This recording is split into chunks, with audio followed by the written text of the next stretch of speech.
Meanwhile, Dea already going up for the Zerg layer. It's almost halfway done. More Marines just constantly pumped out. Comp set up as well in case the Protoss player decides to go for Dark Templar again. Looks like he's just sticking to Mass Dragoons for now.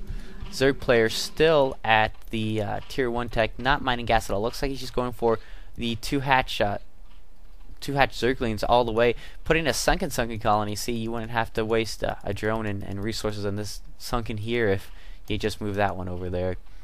And really staying at this low tech, and he doesn't really have that many drones either. Dea has a slightly higher drone saturation count, and he's still mining gas. He's going to be able to get Mutilisks. And while the Dragoons will protect this Young here, Nyana is going to be defenseless against Mutilisks, and he's just going to get overrun. And we're going to see the Spire. Yeah, there goes the Spire. And I expect this game to be over within the next 5-6 minutes, only because of the tech. If Team 50 Cal can just keep holding on to the middle and keep forcing these Team Young to stay in their bases, this Zerg player will be overrun. It's only a matter of time. And Team 50 Cal is doing just that with the combined forces of the Marines and the Zerglings, forcing Young back up his ramp. A lot of Dragoons being caught on the low ground, and they will be picked off as well. And as a Protoss player, you can't really rely on a Zerg player Zerglings, just because Marines, if they're on the front line, Marines just tear through them insanely fast. A couple Zealots with leg speed would greatly improve these Dragoons' effectiveness, especially when Yang wants to move out by himself. He can use those Zealots as shields to allow his Dragoons to get in those hits that he needs to do damage. We're seeing the Protoss robotic support. He's going to go for Reavers, looks like, and Reavers actually very, very strong against a combo army of Zerglings and Marines. The only question is, does Young have the ability to micro that Reaver effectively to do damage? We can see that Nyana is going to go ahead and move across the map. Spire is done, by the way, and that means we're going to be seeing Mulus popping out here. And we can see that Nyana is trying to damage Dea here and maybe take out the Spire. We can see Zerglings and drones in position to help defend against this attack. There's a lot of Zerglings though, but not that many are able to get in close enough to attack the sunken colony. Drones are sacrificing themselves to protect that sunken colony, and it looks like Dea is not going to be able to hold this attack. We can see that Tenryu sent his forces down here to the south to counter the Zerg player, but he really maybe he thought that Nanyo wouldn't have any forces to help defend his ramp or whatnot, but he could have brought those Marines up in time to try to help out Dea a little bit. Dea now has a couple Mutilisks out. They're going to go ahead and harass this Overlord. Zerglings from Dea also came in as well to help defend this base. Not that many drones left for Dea, but we can see that Nyana is just, he doesn't really have that many more drones himself. He stayed at a low drone count this entire game, and you can see he's putting up spore colonies, and he just has no money, and that's because his drone count is so low. He has not pumped drones at all. He's just been pumping Zerglings, and he's got no army, and he's wasting resources and all this static defense, which is just going to get run over here in a little bit. Reaver coming out already, being put to some use, taking out Marines left and right, and that's going to force Tenryu to back up and allow these Dragoons to get on the low ground here.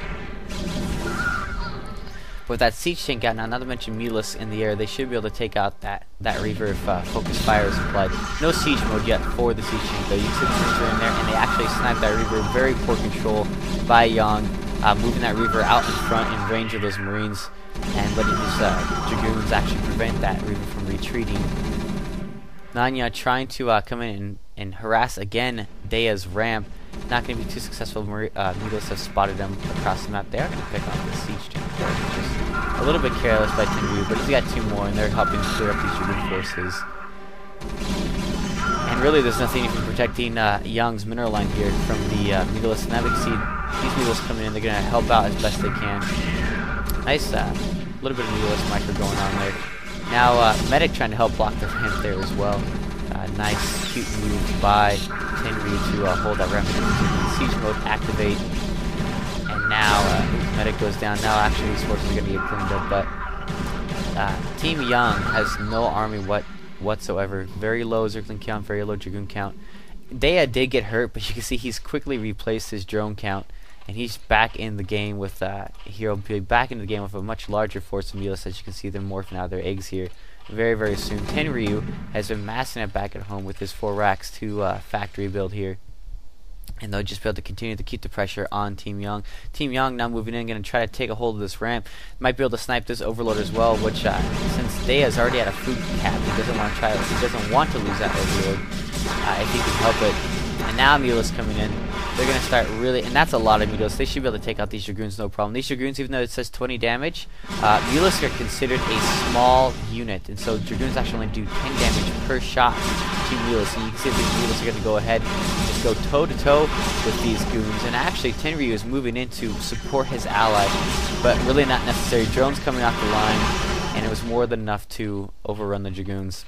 Now we can see Nyana trying to move in to counter Tenryu, but Tenryu has the high ground. He's got his Marines in a very good position to defend against that. And Team Young, I really don't see them living too much longer. They have, again, no ground forces. We can see that the Zerg player is still at tier 1 tech, still no drones.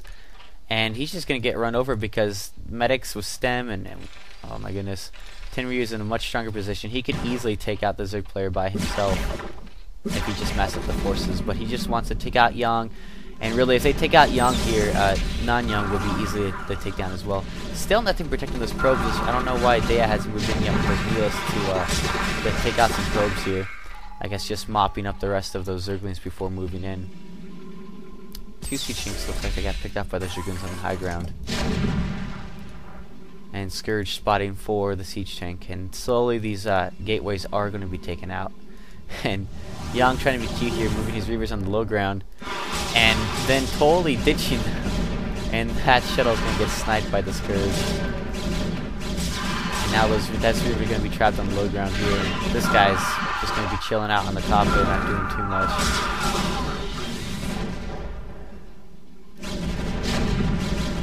Tenryu left his Siege Tank undefended to try to help take out that Reaver, but no worries, he's got more forces on the way. And Dea, again, trying to push out, but he's got no support from his ally, and the combined army of Tenryu and Dea are going to be more than enough to finish these Dragoons off. And that's going to leave Young's ramp totally exposed, and we're going to see these guys just go right up that ramp. Tenryu being a little bit careless of Marines, they're moving them forward without any sort of protection with the Siege Tanks, and a lot of them get picked off, but I don't think Tenryu really matters, really cares at this time. He's just going to go ahead and push right in with those Mulas. He's got more reinforcements coming along the way as well. And yeah, boy, I'm really surprised that Young has been able to hold out, but that's because Team 50 Cal just playing super safe. They don't want, like I mentioned in game 1, sometimes a team thinks it has such an advantage that they push in without properly scouting the situation, lose their forces, and then get countered and then lose the game. So 50 Cal doing all the right things, just slowly pushing in, just slowly making their enemies lose their forces, lose their armies again and again and again, while still consolidating their power. And now we can see that Young is going to be taken out. Nyana is countering Tenryu, but Tenryu, if he pulls these SCVs off the line to help his Marines out, he'll be able to easily defend against these Zerglings. He'll take a lot of losses, but he should be okay. And actually, Dea are going to come in and help mop these Zerglings up as well, while simultaneously putting pressure on these guys, on the Dragoons. Oh, ouch, losing that shuttle, and that's going to leave the Reaver exposed. Oh no, Reaver! And loses the Reaver. Nice Mulas control there by Dea. And now Young has no gateways. He's only producing Reavers out of that facility. And this is pretty much it for Team Young. I mean, just one Reaver and 5 Dragoons is going to be enough to defend against all these Siege Tanks and Mutalisks and reinforcements coming from Tenryu as well. Non-Young is trying to do what he can to just prevent reinforcements from coming over, but really the game is over. All the Dragoons are gone, all the Reavers are dead, and Team Young is defeated. So Team 50 Cal wins. So this is PsyonicReaver. Thanks everybody for watching.